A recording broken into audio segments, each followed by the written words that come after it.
Hello everyone. Well, today I wanted to share a story and how I learned one of the lessons of 48 laws of power that never outshine the master. So, I was, for those who don't know, I'm living in the streets. And God's always has been providing me sources of help since I've been here. And also, I've been really been working my inner self and my inner strength, my self-love, my self-confidence by healing the deepest wounded parts of myself that needed to be seen, needed to be nourished, needed to be forgiven. And as I go through this path of healing, and this lesson of humility and the humble and being humble. And living, creating more with less. I've been going through some situations, and this particular one was a big lesson for me, and I wanted to share all of it with you guys. So,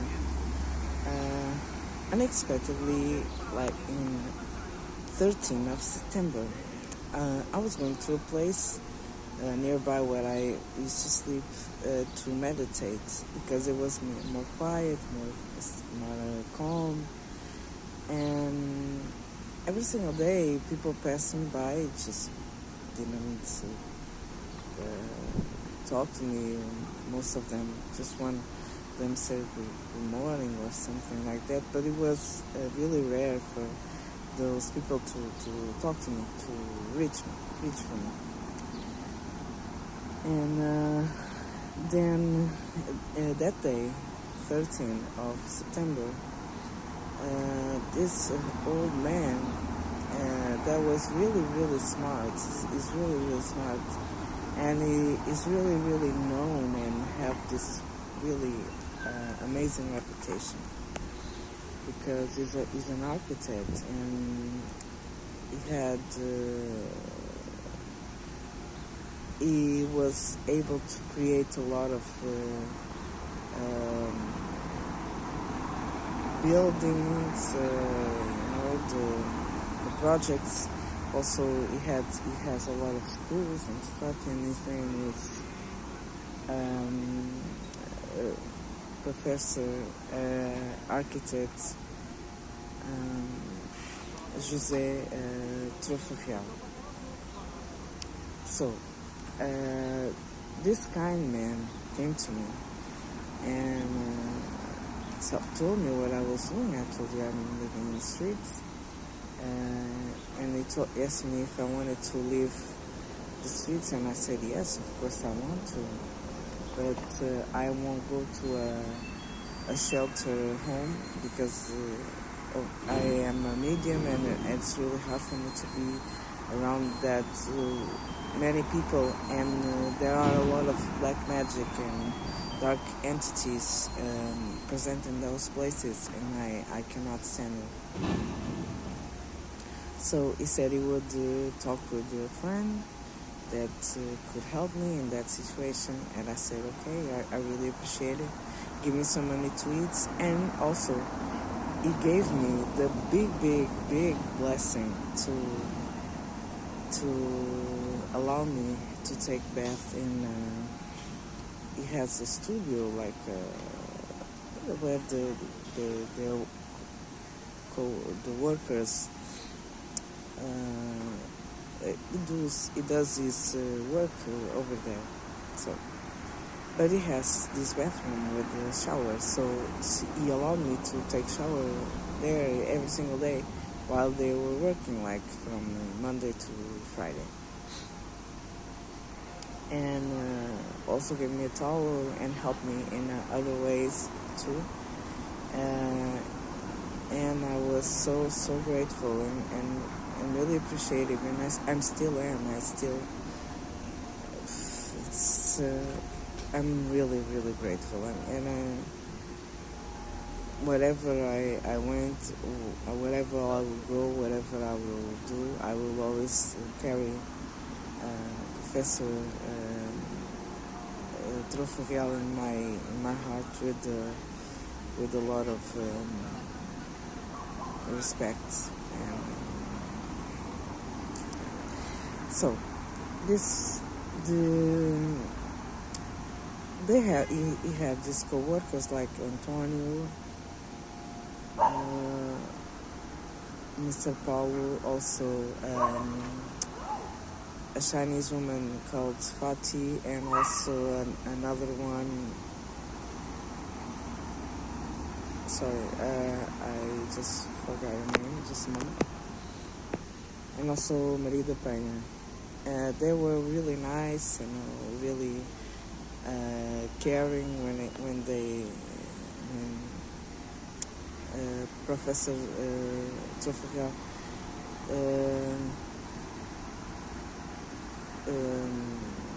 gave me that opportunity. Also, he gave me a chair so I could sit on it while I was there in the street. And I talked with him, and while he was here, then he had to travel at 23 of September. Okay. So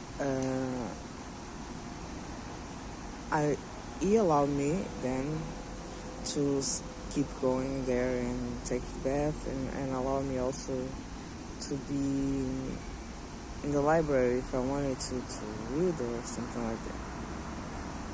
And when I went there and I started to go there to take bath, they told me that I could also leave my stuff, my bags and stuff during the day while they were there, like going in the morning with the things there, and also to charge my power banks and phone if I wanted to. And I was so grateful for that, because it really means a lot to me. Every single help, it really means a lot to me. And I was charging my power banks in another place with the security, and they said, "Oh, if you can charge it here, why do you charge it there? It's not necessary. Just charge it here." And I say, "Okay, I will." So I left that place to be continuous doing that there. After that, they started to really sometimes inviting me to have lunch with them. I asked if I could clean my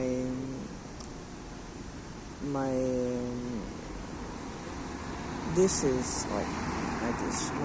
I have a container, and I wanted to clean it up, and I said, "Can you help me with that?" And they said yes. So I was going to clean with it. And I also one day I had got this food, and they told me, "Oh, you can leave it in the fridge if you want to," because they have a fridge. And also I had this when I had troubles with my things, like I had my bag, this part, I'm gonna say, I had this broke, so sorry. Okay, this is something that Antonio did, because original I only had this. Antonio fixed it for me, and I was really grateful for that. And also my bag, I have this bag.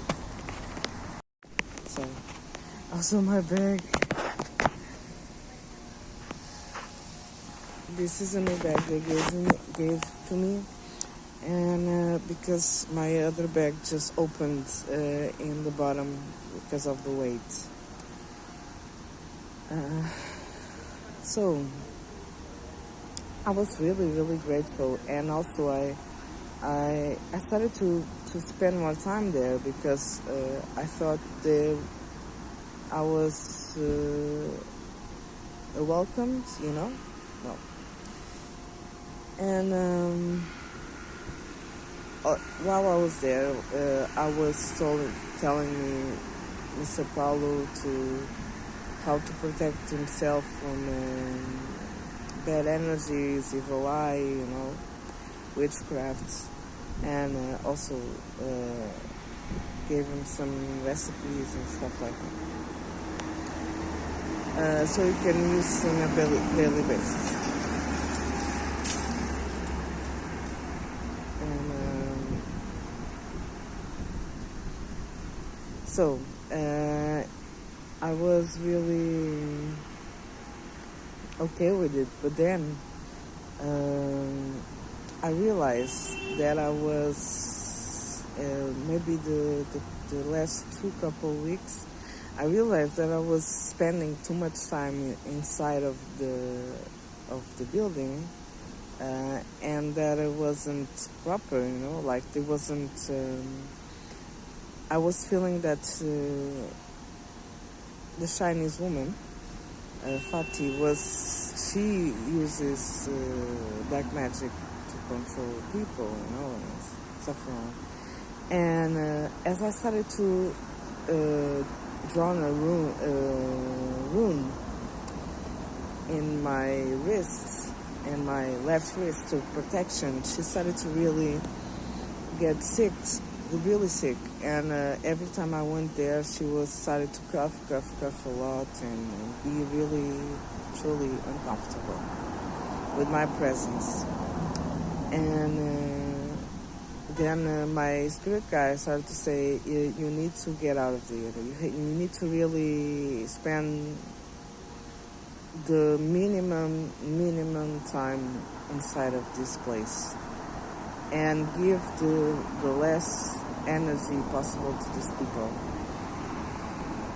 And I said, okay. Then the weekend came, and last Monday, I went there, and I just left my things, put my cell phone, my power bank to charge,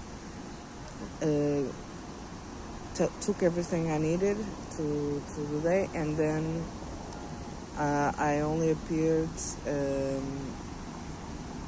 at the final of the day to take the bath and then leave. So, but that day, I talked with Antonio that to ask him some clothes, like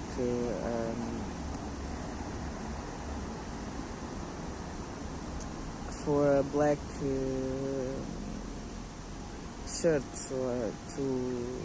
to a boy that I met. He is Brazilian, and Antonio also is Brazilian, and he knows for sure what it's like to be an immigrant and how to struggle. So that's why I went to him to see if he could help him the best way he could. Because if I was in another place, if I was in his place, I would like someone to be that helping hand for me. And I did that. And then I started to really hang out with that boy, because he was also homeless.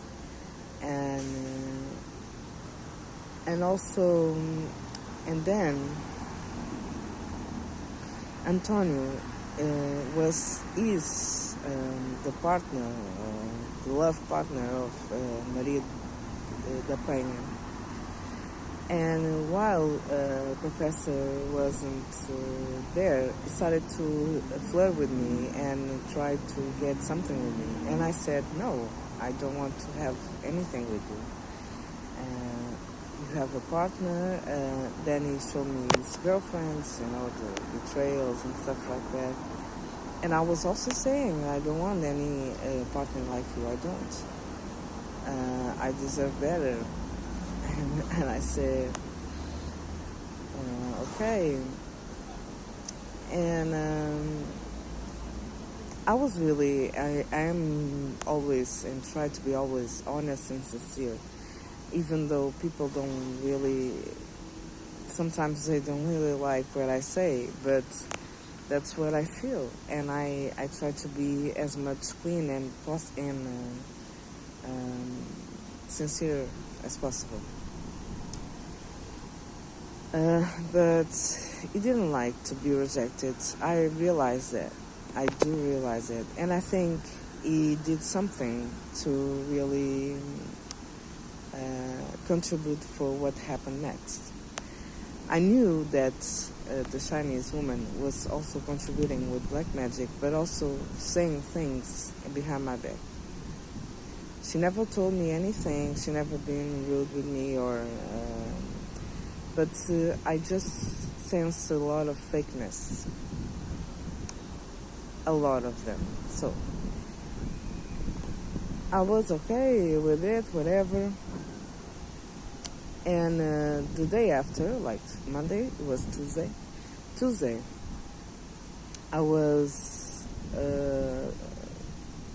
went there and I brought the guy with me so he can look at him. He saw it was, it was for him. And he could also, if Antonio brought the things, the clothes, he could he could thank him personally. And so he did it. So he brought the clothes and he thanked him. And then I went there to go to leave the bags also. And then Mr. Paulo told me, have Antonio already talked with you? The professor don't want you to leave the bag here anymore and not use the chair. And you can still have bed, but it's only that. And then when he comes back from the trip, he will talk to you personally. And I said, okay, that's fine.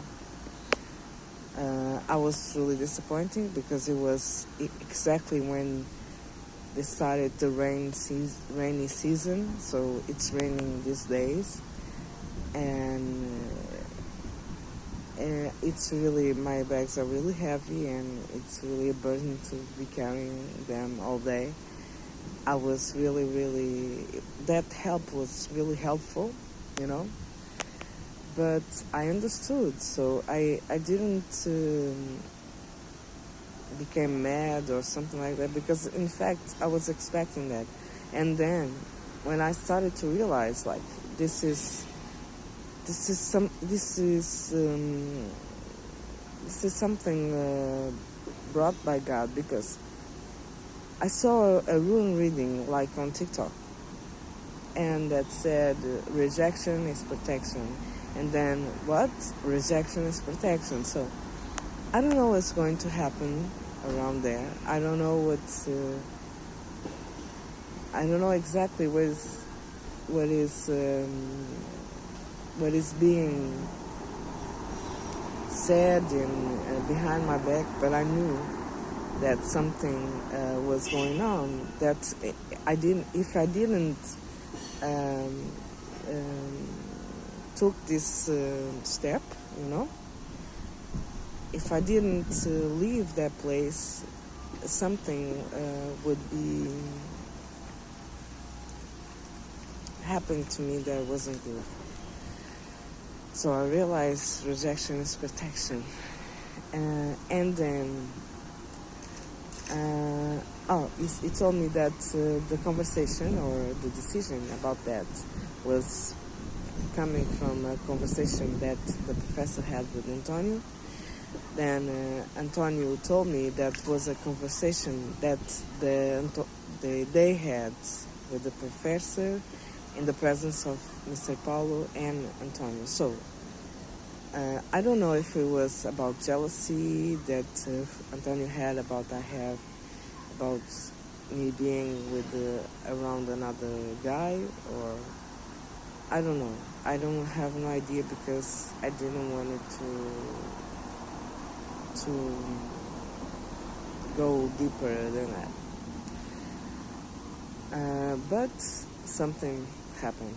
So that day I went there again to try to have bath, and they had a really important reunion over there, so they took longer than expected. So I had to go to the bath really quickly, and went out. The day after, Wednesday, I went there again only to take the bath, and Mr. Marcelo, which is also going there to work and whatever, told me that Mr. Paulo and Mr. Antonio wasn't present, so I couldn't take the bath. And then it hit me, like it really hit me, if this is happening, it's the universe saying, don't go there anymore. When you have a lot of difficulties and the blockages start to appear because it never happened before, like it really never happened before. And I say, when you started to have these blockages, and you started to feel like I felt really unwelcome, I realized that wasn't the warning that I received was to be really heard, and that it wasn't for me to push or to go against the wind, just accept it. And I said, okay, I will accept it. I will back to where it was. I can go to the bathroom, a public bathroom, and wash myself the best possible, and that's okay. That's fine.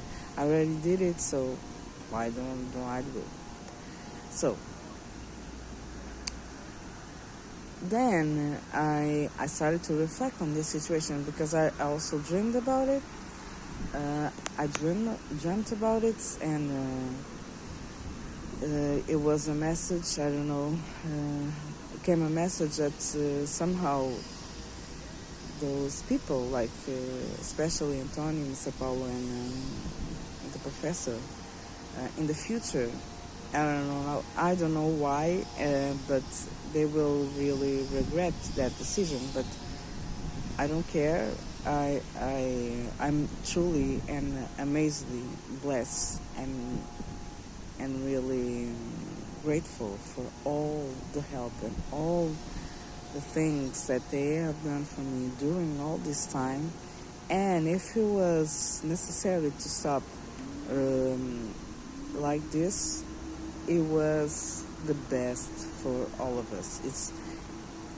I do understand this. So, but I wanted to tell you how this situation gave me this most important great lesson. So my biggest mistake that led to this situation was that I am in a vulnerable position. And people really want to help and are kind, but when they see that you have wisdom, when you start to share your experiences of luck, when you start to show that you are not just a person in need, especially when you are in this situation, and you start to develop your self-confidence, and you start to show that you really believe in yourself, and you really believe that you deserve much more of life than your current situation, people start to get uncomfortable. and because your energy shifts, and that's what happened. And I wasn't, and I needed to stay more grounded. Like I needed to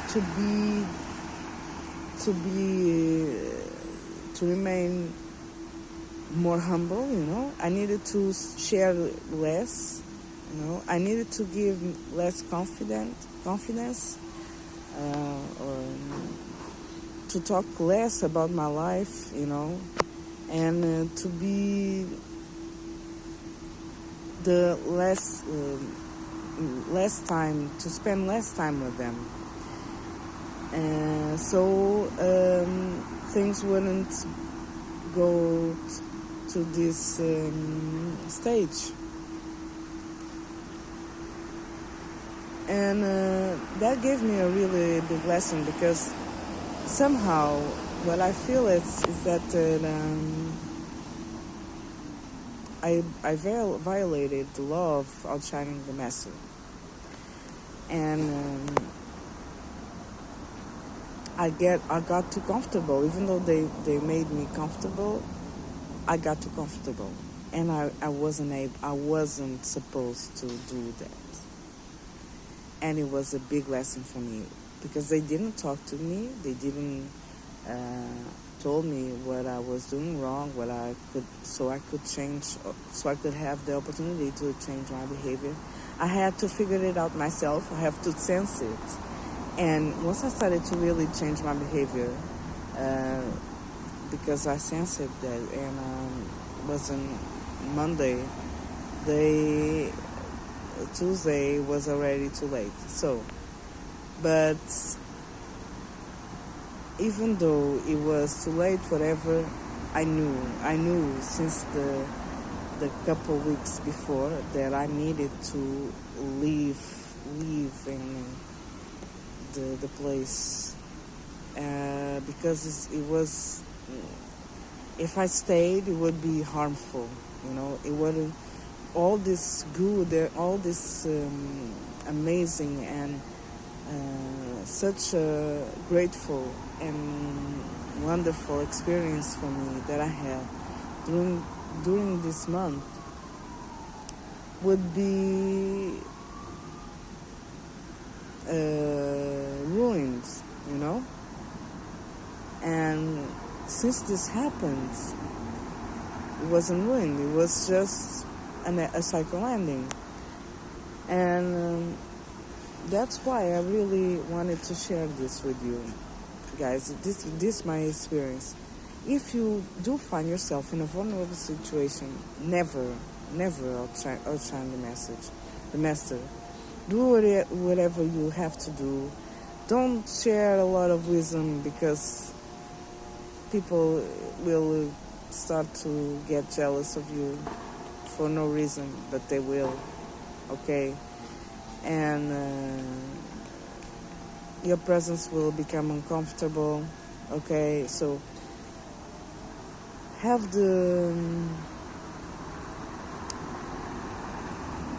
this situation present.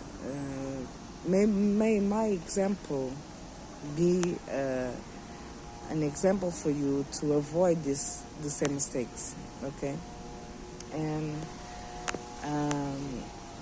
ask for someone that really loves you and respects you and values you for help, you know. And I'm still searching for I found this guy in the streets. Also, he was living in the street, and he's from Birmingham, and it was really really nice. And he told me he was waiting for his soul family. I am also waiting for my soul family, because I know my soul family will truly love me and appreciate me and respect me and cherish me as I am, you know.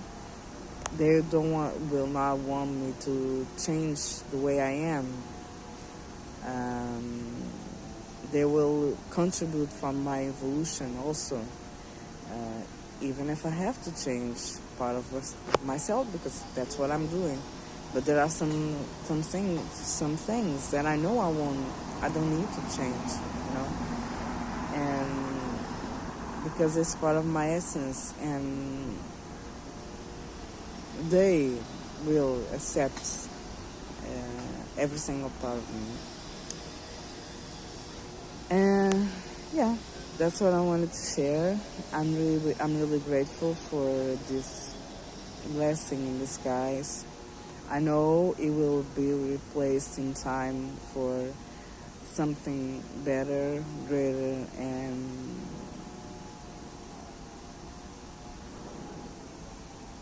more amazing. Okay.